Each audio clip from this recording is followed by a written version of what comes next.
Today's tutorial is about cutting your foam.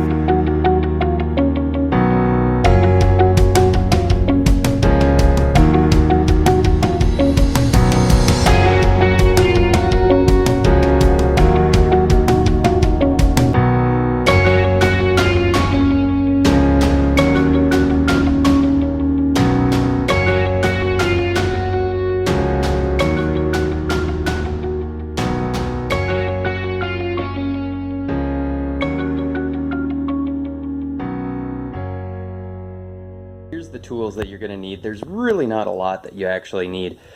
For such a large piece of foam, I'm using my, basically it's my drywall T-square. This thing's huge. If you're working with a smaller stuff, obviously a smaller T-square will work just fine. And then a regular ruler is usually helpful, especially on the smaller pieces. Metal is super important. Don't use a wood one, don't use a plastic one. You're just gonna wind up cutting into the ruler, and then you're not gonna get straight lines. A marker of some sort, be it Sharpie or whatever. Pencils usually aren't really gonna work all that well for this because they're just gonna dig in. So I use a Sharpie. A cutting device. A lot of people use X-Acto knives. I use just a regular utility knife with lots and lots of extra blades. I go through a boatload of these, and it's mainly because you need to have super sharp blades. They got to be really sharp. And then a sanding block, and this I think is just 320 grit. You could do 220, but probably don't go down too much to like 120. That's going to start tearing it apart a little too much. So 320 grit, and that'll work. And that's pretty much all you need. Alrighty, so first things first, we are going to cut this way. So I need to measure 48 inches, or not 48, 24 inches across, just so that I have, and actually, yeah, we'll go ahead do that right down here. We're gonna go to the end, making sure that your square is square with the edge. And you're gonna make a little mark. And then I like to come over to the other side and do basically the exact same thing. Bringing that right up to the edge. And finding my 24, and we are going to put a little dot. Nothing too spectacular, nothing too complex.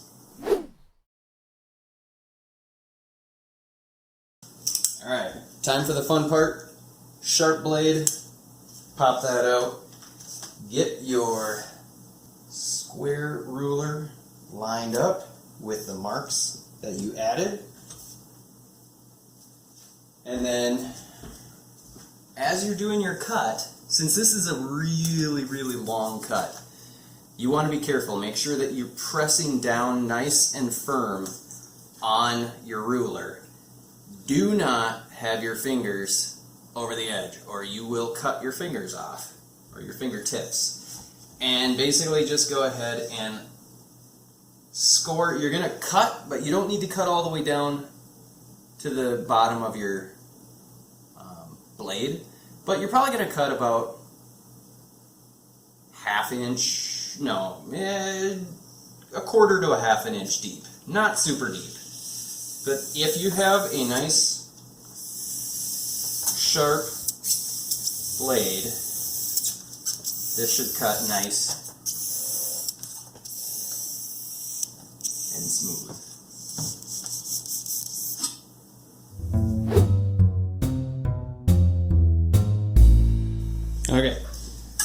Okay, so now that you've done that, set your ruler aside, and now you'll notice, I mean, we didn't cut all the way through, and that's fine.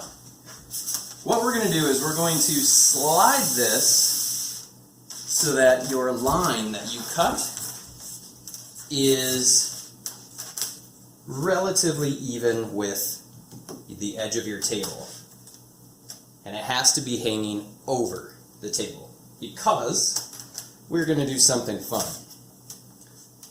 If you're familiar at all with drywall, this is the exact same process. Basically, you're going to use the table as a lever, and you are going to push this down. Since you scored this line, it should snap right off. Alright, so make sure this is lined up relatively even. It does not need to be perfectly even. And then just make sure you're pressing on this side to brace it. It may take a little bit because of the length. If you had more than one person, that would be so much easier. But basically, you just pull it down until it snaps. And there you go. Now you've got two pieces. We just have to do the same exact thing. So, now we just need to do that again for the cross to get it 24 inches instead of 48. So let's go ahead and do that. Luckily, as these get smaller, this gets a lot easier. You're going to need your knife again and your Sharpie. And this time, we are going to measure again 24.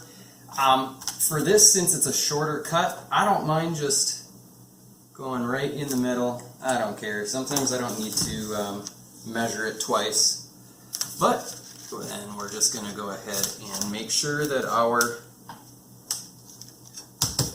square is totally square, super sharp blade, and cut. Nice and easy, bracing the ruler, and just cut.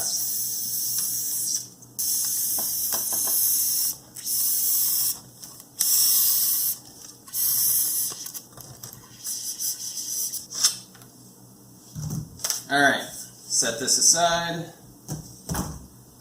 set your knife aside, and then exact same process. You're going to just using leverage, push this over. Make sure that your lines, make sure that the line that you're pushing is on the, off the table and relatively lined up. Now, I mean, a quarter inch, that's fine. It doesn't need to be perfectly on. But because it's a little bit smaller, it's a heck of a lot easier. Let's just go ahead and give it some pressure. See if there's any spots that might need a little extra attention. And then just nice and evenly push it down. Make sure you're holding this side very, very sturdily. Sturdily? Steady. Firmly. And there you have it, you guys. This is a fairly straight cut. One thing I want to note is the edge is not going to come out perfectly smooth. There is just a little bit of roughness on this. You can easily fix the roughness. Just get some sandpaper, maybe a 120 grit or a 220 grit would work, and just sand that nice and smooth. Just be careful that you don't round the edges, because if you want to have a nice square edge, you don't want to be rocking it back and forth. I'm in my house, and I don't want to get dust all over, so I'm going to do that in the garage, but I think you get the point. Basically, all it is if you've ever done any sort of work with sheetrock, it's basically the exact same thing. Just be careful that you have a very sharp knife and you have enough space to work with. But basically, the smaller this gets, the easier it is. All you need to do is just cut across and use a little bit of pressure. Now, this doesn't address what happens if I need to cut out windows and doors. Maybe I'll do a tutorial on cutting out windows and doors some other time, but I think this is good for now. This is enough, right? This is more than enough.